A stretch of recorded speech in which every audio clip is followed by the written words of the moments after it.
ಎಲ್ಲರಿಗೂ ನಮಸ್ಕಾರ.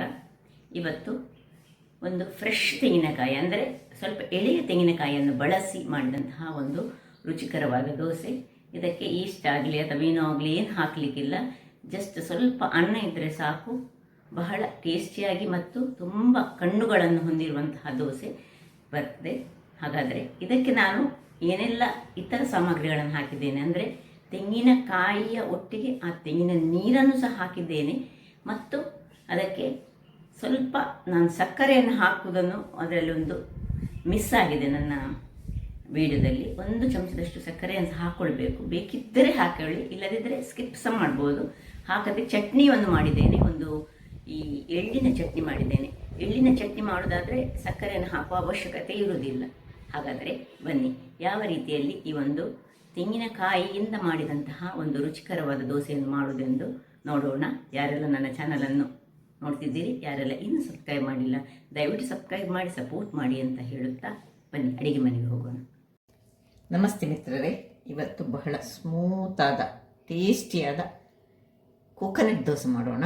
ಇದಕ್ಕೆ ಸ್ವಲ್ಪ ಎಳೆಯ ಕೋಕೋನಟ್ ಇದ್ದರೆ ಅಂದರೆ ತೆಂಗಿನಕಾಯಿ ಇದ್ದರೆ ಬಹಳ ಉತ್ತಮ. 1 ಲೋಟದಷ್ಟು ಅಕ್ಕಿಯನ್ನು ನಾನು ನೀರಿನಲ್ಲಿ ಹಾಕಿಟ್ಟಿದ್ದೇನೆ. ಇದು ಒಂದು 4-5 ಗಂಟೆ ನೆನೆಬೇಕು. ರಾ ರೈಸ್, ನಾವು ನೀರು ದೋಸೆ ಮಾಡುವಂಥ ರೈಸ್ ಯಾವುದು ಸಾಕ್ತದೆ, ಒಂದು 4 ಗಂಟೆ ನೆನೆದರೆ ಆಯಿತು. ಮತ್ತು 1 ಬೌಲ್ನಷ್ಟು ನಮಗೆ ಈ ಬೇಯಿಸಿದ ಅಕ್ಕಿ ಬೇಕು. ನಾನು ಕುಚ್ಚಲ ಅಕ್ಕಿ ತೆಗೆದುಕೊಂಡಿದ್ದೇನೆ, ನೀವು ವೈಟ್ ರೈಸ್ ಬೇಯಿಸಿದ್ದು ತೆಗೆದುಕೊಂಡ್ರೆ ಸಹ ಆಗ್ತದೆ. ಈಗ 1 ತೆಂಗಿನಕಾಯಿ ಬೇಕು. ತೆಂಗಿನಕಾಯಿದು ಇದರದ್ದು ನಮಗೆ ಬೇಕು. ಇದನ್ನು ಹೊಡಿತಾ ಇದ್ದೀನಿ ನಾನು. ಇದರ ನೀರು ಸಹ ನಮಗೆ ಬೇಕು. ಸೊ ನೀರು ಪ್ಲಸ್ ಈ ಕಾಯಿ, ಈ ಒಂದಿಡಿ 1 ಲೋಟಕ್ಕೆ 1 ಗಡಿ ಸಾಕಾಗ್ತದೆ. ಮತ್ತು ಈ ನೀರು ಬೇಕು ನಮಗೀಗ. ಸೊ ಈಗ ತೆಂಗಿನಕಾಯಿಯನ್ನು ಸ್ವಲ್ಪ ಇದನ್ನು ನಾನು ಕಟ್ ಮಾಡಿಕೊಂಡು ತೆಗೆದುಕೊಳ್ತೇನೆ.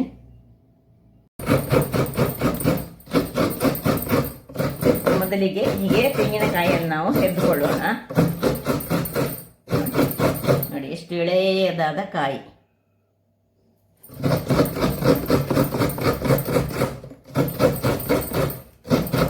ವೀಕ್ಷಕರೇ ನೋಡಿ, ಇದನ್ನು ನಾನು ಹೆರ್ದುಕೊಂಡು ತಂದೆ. ಸೊ ಇದನ್ನು ಹೀಗೆ ಕಟ್ ಮಾಡಿಕೊಂಡು ಸಹ ನಾವು ಮಾಡ್ಕೊಳ್ಬೋದು. ಹೀಗೆ ಕಟ್ ಮಾಡಿಕೊಂಡು ಇದನ್ನು ಗುದ್ದಿ ಸಹ ಹಾಗೆ ಸಹ ಮಾಡ್ಕೊಳ್ಬೋದು. ನಾನು ಹೆರ್ದೆ, ನನಗೆ ಹೆರ್ದ್ರೆ ಕರೆಕ್ಟ್ ಆಗಿದೆ ನೋಡಿ. ಅರ್ಧ ಕಡಿ ಅದನ್ನು ಹಾಗೆ ಬೇರೆ ತೆಗೆದಿಟ್ಕೊಳ್ತಿದ್ದೇನೆ. ಇಷ್ಟು ಸಾಕು ನಮಗೀಗ. ಈಗ ಬೇಯಿಸಿದ ಅನ್ನ ಮತ್ತು ತೆಂಗಿನ ತುರಿ ಅಕ್ಕಿ. ಈಗ ಅಕ್ಕಿಯನ್ನು ನಾವು ಮೊದಲಿಗೆ ಏನು ಮಾಡುವ, ಒಂದು ಮಿಕ್ಸಿಗೆ ಹಾಕ್ಕೊಳ್ತಿದ್ದೇನೆ ನೋಡಿ. ಮಿಕ್ಸಿ ಜಾರಿಗೆ ಮೊದಲಿಗೆ ಅಕ್ಕಿ, ಫ್ರೆಶ್ ತೆಂಗಿನ ತುರಿ ಇರಬೇಕು ಇದಕ್ಕೆ, ಹಾಗಾದರೆ ಮಾತ್ರ ಇದು ದೋಸೆ ಬಹಳ ಚೆನ್ನಾಗಿ ಬರೋದು. ಸೊ 1 ಲೋಟ ಅಕ್ಕಿಗೆ 1 ಗಡಿಯಷ್ಟು ತೆಂಗಿನ ತುರಿ ಆದರೆ 1 ಬೌಲ್ನಷ್ಟು ಅನ್ನ ಹಾಕ್ಕೊಂಡಿದ್ದೇನೆ. ಇನ್ನು ತೆಂಗಿನ ತುರಿ ಇಷ್ಟನ್ನು ಹಾಕ್ಕೊಂಡು ಈ ಏನು ನಾವು ತೆಂಗಿನ ನೀರು ತೆಗೆದಿದ್ದೇವೆ ನಾನು ನೋಡಿ, ನೀರು ಇದನ್ನು ಬೇಕಿದ್ದರೆ ಗಾಳಿಸಿಕೊಂಡು, ನಿಮಗೆ ಇದು ಕರೆಕ್ಟ್ ಆಗದಿದ್ದರೆ ಗಾಳಿಸ್ಕೊಂಡು ಹಾಕ್ಕೊಳ್ಳಿ, ಅಥವಾ ಸೀದಾ ಹಾಕ್ಕೊಂಡು ಇನ್ನು ಸ್ವಲ್ಪ ನೀರು ಬೇಕು ನಮಗೆ. ನೀರನ್ನು ಹಾಕ್ಕೊಂಡು ಒಳ್ಳೆ ಗ್ರೈಂಡ್ ಮಾಡಿ ತರ್ತೇನೆ.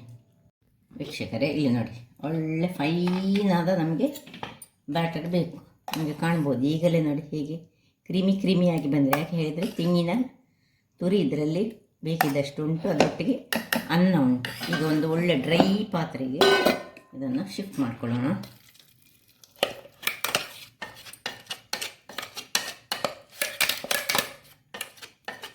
ಈಗಲೇ ನೋಡಿ ಕ್ರೀಮ್ ಆಗಿ ಬರ್ತದೆ. ತೆಂಗಿನಕಾಯಿ ಮತ್ತು ಅನ್ನ ಬಿದ್ದ ಕೂಡಲೇ ಹಾಗೆ ಯಾವಾಗಲೂ ದೋಸೆ ಸಹ ಬಹಳ ಚೆನ್ನಾಗಿ ಬರೋದು. ಇದಕ್ಕೆ ಏನು ಸೋಡಾ ಹಾಕಲಿಕ್ಕಿಲ್ಲ ಅಥವಾ ಏನು ಬೇರೆ ಏನು ಹಾಕಲಿಕ್ಕಿಲ್ಲ. ನೋಡಿ, ನಾಳೆ ಬೆಳಿಗ್ಗೆಗೆ ನನಗೆ ಫರ್ಮೆಂಟೇಷನ್ ಇಡ್ತೇನೆ. ಇದಕ್ಕೆ ಸ್ವಲ್ಪ ನೀರು ಮಾಡಿಕೊಳ್ಳೋಣ. ಇದನ್ನು ಸ್ವಲ್ಪ ನೀರನ್ನು ಹಾಕ್ಕೊಳ್ತಿದ್ದೇನೆ. ಸೊ ಈ ಮಿಕ್ಸಿ ತೊಳೆದ ನೀರು ಸ್ವಲ್ಪ ಹಾಕ್ಕೊಳ್ಳೋಣ. ಈಗ ಉಪ್ಪು ಹಾಕಲಿಕ್ಕೆ ಈಗ ಇಲ್ಲ. ಎಷ್ಟು ನೀರನ್ನು ಮಾಡ್ಕೊಳ್ಬೇಕಂತ ಹೇಳ್ತೇನೆ ನಾನು. ತುಂಬ ನೀರು ಸಹ ಹಾಕ್ಕೊಳ್ಬೇಡಿ, ಸ್ವಲ್ಪ ಮಿಕ್ಸಿ ತೊಳೆದ ನೀರನ್ನು ಹಾಕ್ಕೊಂಡು ನೋಡಿ, ಇಷ್ಟು ಸಾಕು. ಇನ್ನು ಹೆಚ್ಚು ನೀರಾಗಬಾರ್ದು ಇದು ನೋಡಿ. ಹೀಗೆ ಪೋರಿಂಗ್ ಬೇಕು ನಮಗೆ. ತುಂಬ ದಪ್ಪ ಸಾಗಬಾರ್ದು. ಇನ್ನು ಸಾಕು, ಇಷ್ಟು ತಿರುಗಿಸಿದರೆ ಸಾಕು. ತುಂಬ ಹೆಚ್ಚು ಏನು ತಿರುಗಿಸ್ಬೇಕಂತ ಏನಿಲ್ಲ, ಇದರಲ್ಲಿ ಉದ್ದಿ ಇಲ್ಲ ಏನಿಲ್ಲ. ಅದರಿಂದಾಗಿ ಇವತ್ತು ತೆಂಗಿನಕಾಯಿಯ ದೋಸೆ ಮಾಡ್ತಿದ್ದೇವೆ ನಾವು. ಇದನ್ನೀಗ ಮೇಲೆ ಇಟ್ಟು ಇದರ ಮೇಲೆ ಒಂದು ಏನಾದರೂ ಸ್ವಲ್ಪ ವೆಯ್ಟ್ ಇದ್ದು ಏನಾದರೂ ಇದ್ದರೆ ಆಯಿತು. ಬಟ್ಟೆ ಮುಚ್ಚಿ ಸಹ ಇಡ್ಬೋದು, ಅಥವಾ ವೆಯ್ಟ್ ಇದ್ದು ಯಾವುದಾದ್ರು ವಸ್ತುವನ್ನು ಇಟ್ಕೊಂಡು ನಾಳೆ ಬೆಳಿಗ್ಗೆ ಇನ್ನು ನಮ್ಮ ಕೆಲಸ.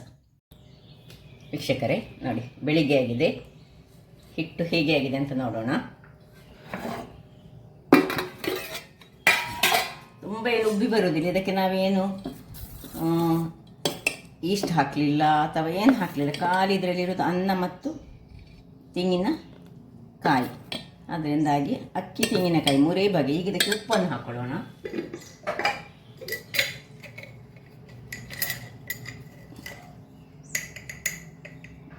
ಒಂದು ಸ್ವಲ್ಪ ಉಪ್ಪು ಹಾಕಿದರೆ ಆಯಿತು. ಇದನ್ನು ಉಪ್ಪು ಹಾಕ್ಕೊಳ್ಳೋದು. ಇದಕ್ಕೆ ಈಗ ತಿನ್ನಲಿಕ್ಕೆ ಒಂದು ನಮಗೀಗ ನಾವು ಎಳ್ಳಿನ ಚಟ್ನಿ ಮಾಡೋಣ. ನೋಡಿ, ಎಳ್ಳು ಬಹಳ ಉತ್ತಮ. ಅದರಿಂದಾಗಿ ಎಳ್ಳಿನ ಚಟ್ನಿಯನ್ನು ನಾನು ಮಾಡ್ತಿದ್ದೇನೆ. ಒಂದು ಎಷ್ಟು ನಿಮಗೆ ನೀವು ಮಂದಿ ಇದ್ದರೆ ಮನೆಯಲ್ಲಿ ಅದರ ಪ್ರಕಾರ ಈಗ ನಾನು 1 ಚಮಚ ಎಳ್ಳನ್ನು ಸ್ವಲ್ಪ ಹುರಿದುಕೊಳ್ತೇನೆ.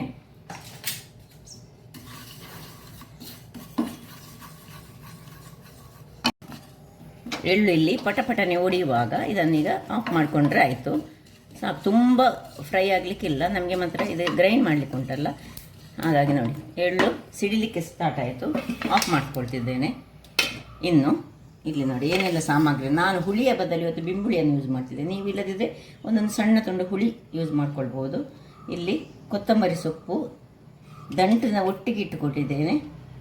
ಎಷ್ಟು ಒಂದು ಅರ್ಧ ಬಂಚಿದ್ರೆ ಸಾಕ್ತದೆ, ಕಾಲು ಬಂಚ್ ಸಾಕ್ತದೆ. ಒಂದು ಸಣ್ಣ ಶುಂಠಿ, 1 ಚಮಚದಷ್ಟು ತೆಂಗಿನ ತುರಿ. ನಾನು ಈಗ 1 ಚಮಚಕ್ಕೆ 1 ಚಮಚದಷ್ಟು ಮಾತ್ರ. ನೋಡಿ, ಇದು ಹೆಚ್ಚು ಕಪ್ಪಾಗಬಾರ್ದು, ಇದು ಸ್ವಲ್ಪ ತಣ್ಣಗಾಗಲಿ. 2 ಕಾಯಿ ಮೆಣಸು, ನಿಮ್ಮ ಖಾರಕ್ಕೆ ತಕ್ಕ ಮೆಣಸು, ಸ್ವಲ್ಪ ಬೆಳ್ಳುಳ್ಳಿ, ಇಷ್ಟಿದ್ದು ಮತ್ತು ಸ್ವಲ್ಪ ಉಪ್ಪು ಬೇಕು. ಈಗ ಒಂದು ಮಿಕ್ಸಿ ಜಾರನ್ನು ತೆಗೆದುಕೊಂಡು ನಾವು ಇದನ್ನು ಶಿಫ್ಟ್ ಮಾಡ್ಕೊಳ್ಳೋಣ. ನೋಡಿ, ಇದಕ್ಕೆ ಕೊತ್ತಂಬರಿಯ ಸೊಪ್ಪು. ಹುಳಿಯ ಬದಲು ನೀವು ಟೊಮ್ಯಾಟೊವನ್ನು ಸ್ವಲ್ಪ ಸುಟ್ಟು ಸಹ ಮಾಡ್ಕೊಳ್ಬೋದು, ಅದು ಸಹ ಒಳ್ಳೆಯದಾಗ್ತದೆ. ಟೊಮ್ಯಾಟೊವನ್ನು ಸುಟ್ಟು ಹಾಕಿದರೆ ಸಹ ಹುಳಿಯ ಬದಲಾಗ್ತದೆ. ಶುಂಠಿ 1 ತುಂಡು, ಕಾಯಿ ಮೆಣಸು ನಿಮ್ಮ ಖಾರಕ್ಕೆ ತಕ್ಕ, 1 ಬೇಕಿದ್ರೆ 1, 2 ಆದರೆ 2, ಮತ್ತು ಬಿಂಬುಳಿ 1-2 ಬಿಂಬುಳಿ ಇದ್ದರೆ ಸಾಕಾಗ್ತದೆ. ಇನ್ನು ಬೆಳ್ಳುಳ್ಳಿ ಮತ್ತು 1 ಚಮಚದಷ್ಟು. ಅದರೊಟ್ಟಿಗೆ ಈ ಎಳ್ಳನ್ನು ಸಹ ಹಾಕ್ಕೊಂಡು ನಾವು ಸ್ವಲ್ಪ ನೀರನ್ನು ಹಾಕ್ಕೊಂಡು ನಾವು ಗ್ರೈಂಡ್ ಮಾಡೋಣ. ಚಟ್ನಿ ರೆಡಿ ಮಾಡಿಕೊಡೋಣ. ವೀಕ್ಷಕರೇ ನೋಡಿ, ಚಟ್ನಿ ಸಿದ್ಧವಾಯಿತು. ಎಳ್ಳಿನ ಚಟ್ನಿ ಬಹಳ ಚೆನ್ನಾಗಿ ಬರ್ತದೆ. ಈ ಚಳಿಗಾಲದ ಸೀಸನಲ್ಲಿ ಇದನ್ನು ಹೆಚ್ಚು ಯೂಸ್ ಮಾಡ್ಕೊಳ್ಬೋದು. ಇದಕ್ಕೆ ಬೇಕಿದ್ರೆ ಇದು ದಪ್ಪದಲ್ಲಿ ಸಹ ತೆಗೆದುಕೊಳ್ಬೋದು, ಅಥವಾ ಇದಕ್ಕೆ ನೀರು ಮಾಡಿ ನೀರು ಚಟ್ನಿಯಾಗಿ ಸಹ ಇದನ್ನು ಮಾಡ್ಕೊಳ್ಬೋದು. ಈಗ ಇಲ್ಲಿ ಗ್ಯಾಸ್ನಲ್ಲಿ ಒಂದು ತವಾವನ್ನು ಇಟ್ಕೊಳ್ತಿದ್ದೇನೆ. ಯಾವ ತವ ಸಾಕ್ತದೆ, ಕಬ್ಬಿಣದ ಸಾಕ್ತದೆ, ಇದು ಸಾಕ್ತದೆ. ಅದು ಬಿಸಿ ಆಗುವಾಗ ಇದನ್ನು ಚೆನ್ನಾಗಿ ಹೀಗೆ, ಏನು ಇದಕ್ಕೆ ಬೇರೆ ಯಾವ ಐಟಮ್ಸ್ ಹಾಕಲಿಕ್ಕಿಲ್ಲ. ನೋಡಿ, ಒಂದು ಈ ಥರದಲ್ಲಿ ಇರಬೇಕು. ಒಂದು ಮತ್ತು ಸ್ವಲ್ಪ ಹಾಕ್ಕೊಂಡು ಅದರಷ್ಟಾಗಿ ಅದು ಕಂಡು ಬರ್ತದೆ. ನಾವೇನು ಸೋಡಾ ಆಗಲಿ ಅಥವಾ ಏನೂ ಆಗಲಿ ಏನು ಹಾಕಲಿಲ್ಲ. ಅದು ಇದಕ್ಕೆ ಈವನ್ ಎಣ್ಣೆ ಸಹ ಬೇಡ, ತುಪ್ಪ ಸಹ ಬೇಡ, ಏನು ಬೇಡ. ಯಾಕೆಂದರೆ ಇದು ಕ್ರೀಮಿ ಟೆಕ್ಸ್ಚರಲ್ಲಿ ಹೇಗಿದ್ದ ತೆಂಗಿನ ಕಾಯಿಯಲ್ಲಿರುವಂತಹ ಕ್ರೀಮ್ ಉಂಟಲ್ಲ, ಅದೇ ಇದನ್ನು ಸ್ವಲ್ಪ ಸಾಫ್ಟ್ ಮಾಡ್ತದೆ. ಅದರಿಂದಾಗಿ ಇದನ್ನು ನೋಡಿ, ಕಂಡು ಬಂದ ಮೇಲೆ ಮುಚ್ಚಳವನ್ನು ಮುಚ್ಚಿಕೊಂಡು ಬೇಯಿಸ್ಕೊಳ್ಳೋಣ. ವೀಕ್ಷಕರೇ ನೋಡಿ, 1-2-3 ನಿಮಿಷಗಳ ಬಳಿಕ ಇದಕ್ಕೆ ಎಣ್ಣೆ ಅಗತ್ಯವೇ ಇಲ್ಲ. ಯಾಕಂದರೆ ಇದರಲ್ಲಿ ಸ್ವಲ್ಪ ತೆಂಗಿನ ನೀರನ್ನು ಸಹ ಹಾಕ್ಕೊಂಡಿದ್ದೇವೆ ನಾವು. ತೆಂಗಿನ ನೋಡಿ, ಇನ್ನು ಅಡಿಮೇಲೆ ಮಾಡಿಸ ಬೇಡ, ಸೊ ತಿರುವಿ ಹಾಕುವಂಥ ಅಗತ್ಯ ಇಲ್ಲ. ನೋಡಿ, ಹೀಗೆ ಬರ್ತದೆ. ಇಷ್ಟಾಗುವಾಗ ನೋಡಿ, ಮೇಲೆ ಮುಟ್ಟಿದರೆ ಆಯಿತು. ಬೆಂದಿದೆ ಅಂದರೆ ನೋಡಿ, ಅಂಟದಿದ್ದರೆ ಇದು ಬೆಂದಿತ್ತು ಹೇಳಿ ಅರ್ಥ. ಈಗ ನಾನು ತೆಗೆದುಕೊಳ್ಳೋಣ. ಇದೇ ರೀತಿ ನೋಡಿ, ನಾನು ಇಲ್ಲೊಂದು ಇದನ್ನು ಸಹ ಮಾಡ್ಕೊಂಡಿದ್ದೇನೆ, ಸಣ್ಣ ಕಾವಲಿಯಲ್ಲಿ ಮಾಡಿದೆ. ಸಹ ರೆಡಿ ಆಯಿತು. ನೋಡಿ, ಏನು ಚೆನ್ನಾಗಿ ಬಂತು ನೋಡಿ. ಸಣ್ಣದು ಬೇಕಿದ್ರೆ ಸಣ್ಣದು ಮಾಡ್ಬೋದು, ದೊಡ್ಡದು ಬೇಕಿದ್ರೆ ದೊಡ್ಡದನ್ನು ನಾವು ಮಾಡ್ಕೊಳ್ಬೋದು. ಹಾಗಾದರೆ ನೋಡಿದ್ರಲ್ಲ ವೀಕ್ಷಕರೇ, ಇದರೊಟ್ಟಿಗೆ ಈ ಒಂದು ಇದಕ್ಕೆ ನಾನು ಉಪ್ಪು ಹಾಕ್ಕೊಂಡಿದ್ದೇನೆ. ನಾನು ಆಗ ಹೇಳುವಾಗ ಮರ್ತು ಹೋದೆ, ಚಟ್ನಿಗೆ ಉಪ್ಪು ಅಗತ್ಯ ಉಂಟಲ್ಲ. ಉಪ್ಪು ಇಲ್ಲದಿದ್ದರೆ ಉಪ್ಪು ಹುಳಿ ಖಾರ ಇಲ್ಲದೆ ನೋಡಿ ಏನು ಚೆನ್ನ ಪರಿಮಳ ಹೇಳಿದೆ, ಎಳ್ಳಿನ ಪರಿಮಳ ಬಹಳ ಚೆನ್ನಾಗಿ ಬರ್ತದೆ. ಒಮ್ಮೆ ಮಾಡಿ ನೋಡಿ, ನಿಮಗೆ ಖುಷಿ ಆದರೆ ಮತ್ತೆ ನೀವು ಯಾವಾಗಲೂ ಮಾಡ್ಕೊಳ್ಬಹುದು. ಹಾಗಾದರೆ ನೋಡಿದ್ರಲ್ಲ ವೀಕ್ಷಕರೇ, ನೋಡಿ ಎಷ್ಟು ಸ್ಮೂತು ಹೇಳಿದರೆ ಅಷ್ಟು ಸ್ಮೂತಾಗಿ ಬರುವಂತಹ ತೆಂಗಿನಕಾಯಿ ಮತ್ತು ತೆಂಗಿನ ನೀರನ್ನು ಹಾಕಿ ಮಾಡಿದಂತಹ ಒಂದು ರುಚಿಕರವಾದ ದೋಸೆ. ಹಾಗಾದರೆ ನನ್ನ ಈ ಕುಕಿಂಗ್ ಚಾನಲ್ ನಿಮಗೆ ಇಷ್ಟ ಆದರೆ ಬೋಳೂರು ಸುವರ್ಣ ಚಾನಲನ್ನು ಲೈಕ್ ಮಾಡಿ, ಶೇರ್ ಮಾಡಿ ಹಾಗೂ ಸಬ್ಸ್ಕ್ರೈಬ್ ಮಾಡಿ ಹಾಗೂ ನನ್ನ ಇನ್ಸ್ಟಾಗ್ರಾಮ್ ಪೇಜನ್ನು ಫಾಲೋ ಮಾಡಿ. ಧನ್ಯವಾದಗಳು.